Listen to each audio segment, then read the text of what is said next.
तो सभी साथी जिंदाबाद जिंदाबाद पुरानी पेंशन दे न सके जो वो सरकार निकम्मी है। पुरानी पेंशन दे न सके जो वो सरकार निकम्मी है। जो सरकार निकम्मी है वो सरकार बदलनी है। किसी से भीख मांगते हम अपने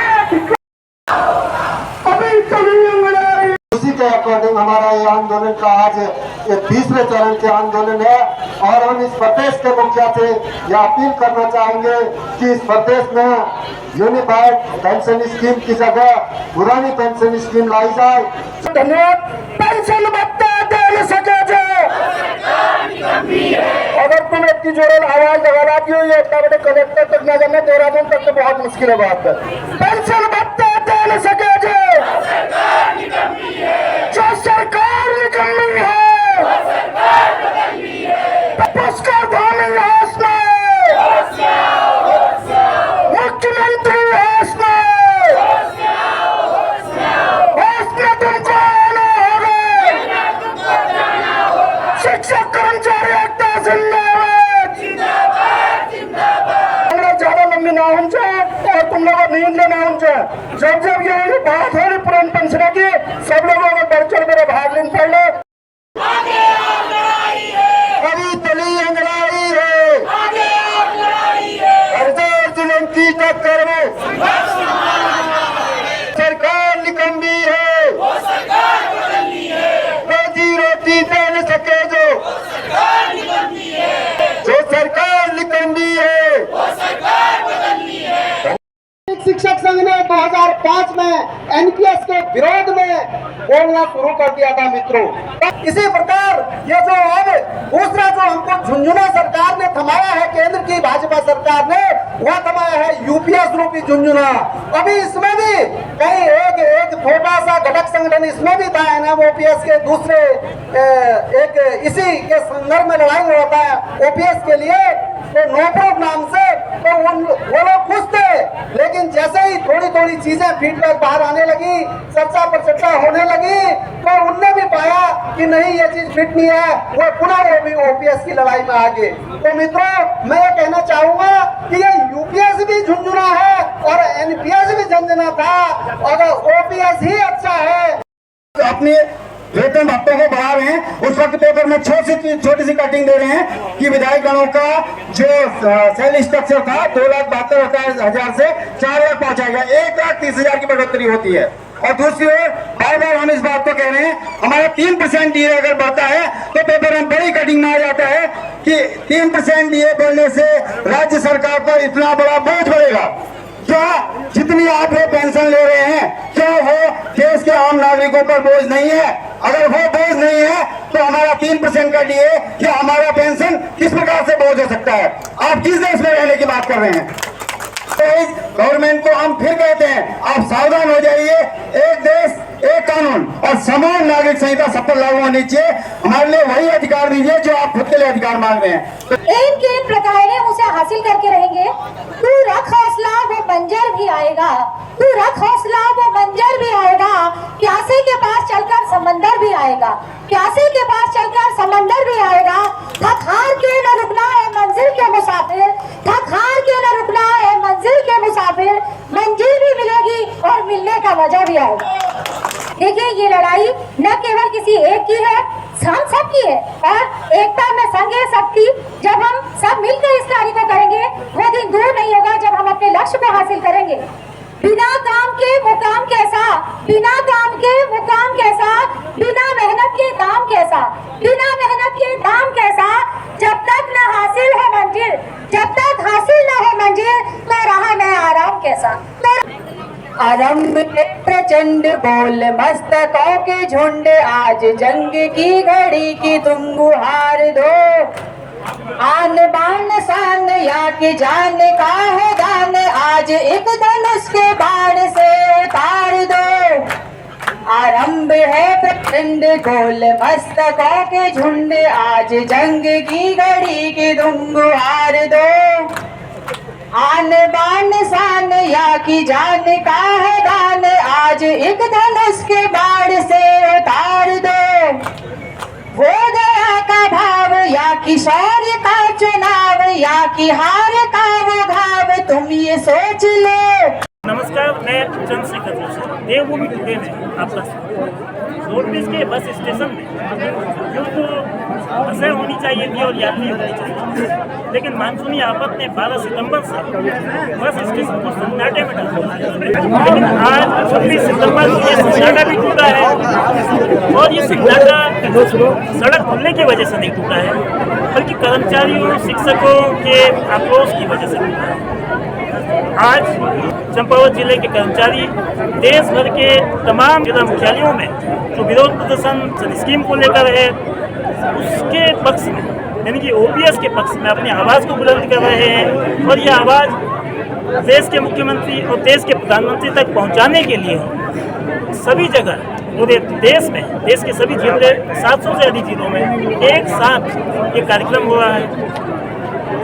ओपीएस 31 दिसंबर 2003 तक लागू, 1 जनवरी 2004 से जो कर्मचारी शिक्षक तैनाती पाए उनको ओपीएस से शिफ्ट करके एनपीएस में डाल दिया। और पिछले महीने 24 अगस्त 2024 को लोकसभा चुनाव के नतीजे आने के बाद केंद्र सरकार ने, नरेंद्र मोदी की सरकार ने एक और नई पेंशन योजना शुरू की है, UPS, unified pension scheme.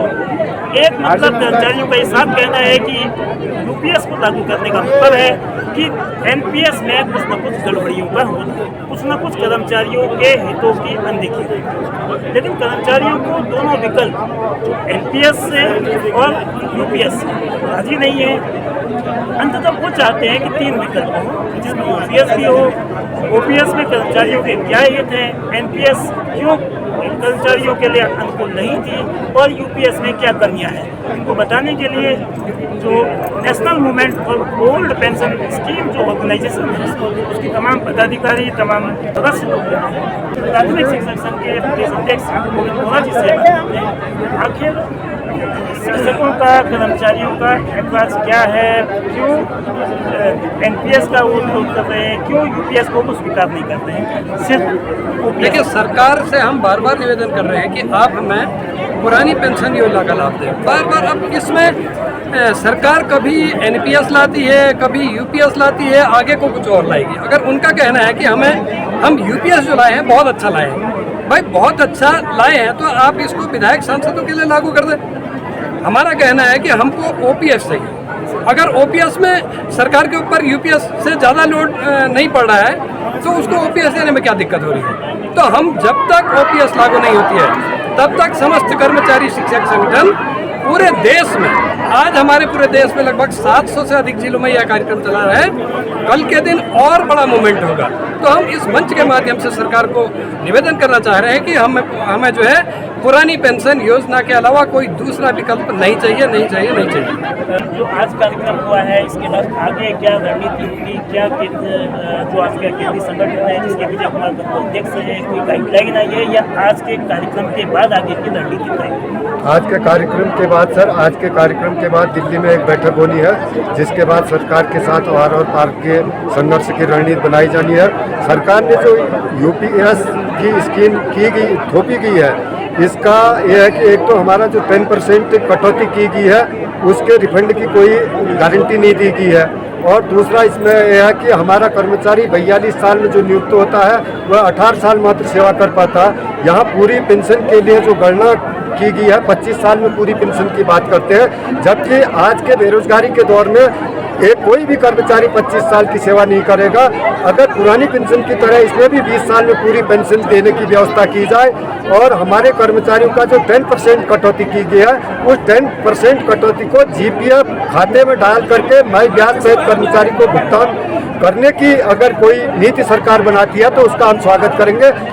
Only for old pension scheme ही हमारी डिमांड है। ज़्यादा यह आंदोलन अगर सरकार नहीं चेतती है तो यह भयावह स्थिति लेगा, और यह उत्तराखंड राज्य का जो आंदोलन हुआ था उससे भी भयावह स्थिति इस आंदोलन में है। ओपीएस की नेताजी सरकार का, केंद्र सरकार का ये कहना है कि कर्मचारी अधिकारियों के साथ साथ आम नागरिक जीवन लंबा हो, उनकी जीने की उम्र बढ़ रही है। पेंशन पर जो खर्चा आ रहा है वो देश के वित्तीय स्थिति को देखते हुए सहन करने लायक नहीं है। क्या कोई बीच का रास्ता भी कर्मचारी संगठन सहमत हैं जिसको एनपीएस, यूपीएस के अलावा ओपीएस जैसा कोई मत?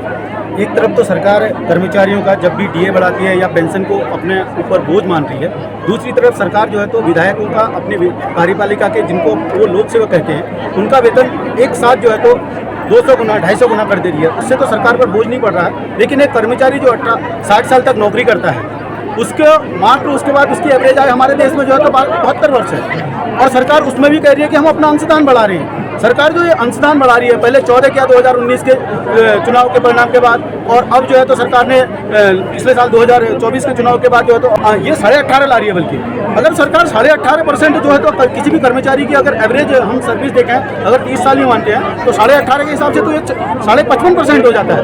अब एक कर्मचारी को मात्र 12 साल ही जीता है पेंशन पाता है, तो उससे कहाँ बोझ बढ़ रहा है? ये केवल कॉर्पोरेट घरानों को खुश करने के लिए सरकार कर रहा है ये स्कीम लाई गई है। ये किसी कर्मचारी के हित में या देश हित में तो बिल्कुल भी नहीं है। सरकार को चाहिए कि अगर वो करना है तो जो सरकार अभी तुरंत 18% दे रही है कर्मचारी के हिस्से का कॉर्पोरेट घरानों को, वो क्यों दे रही है सरकार? उससे बोझ नहीं बढ़ रहा है क्या? ये तो करंट बोझ है। ओपीएस के जिला महामंत्री प्रकाश सिंह तड़ागी साहब जो लोकसभा के चुनाव हुए थे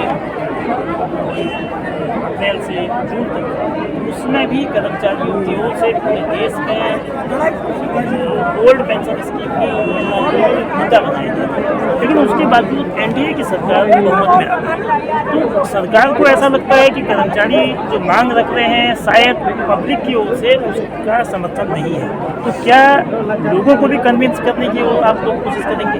बिल्कुल, जैसा कि आप कह रहे हैं लोकसभा के परिणाम का ही था कि आज यूपीएस हम लोगों के सामने रख दी गई है मोदी सरकार के द्वारा, जबकि हम 2017-18 से जब से हम इसके दुष्परिणाम देख रहे हैं एनपीएस के, तो हम सिर्फ ओपीएस ओल्ड पेंशन स्कीम की बहाली चाह रहे हैं। एनओपीएस जो विजय बंधु जी पूरे राष्ट्रीय स्तर पर इसका नेतृत्व कर रहे हैं, उनकी एकमात्र डिमांड है पुरानी पेंशन बहाली।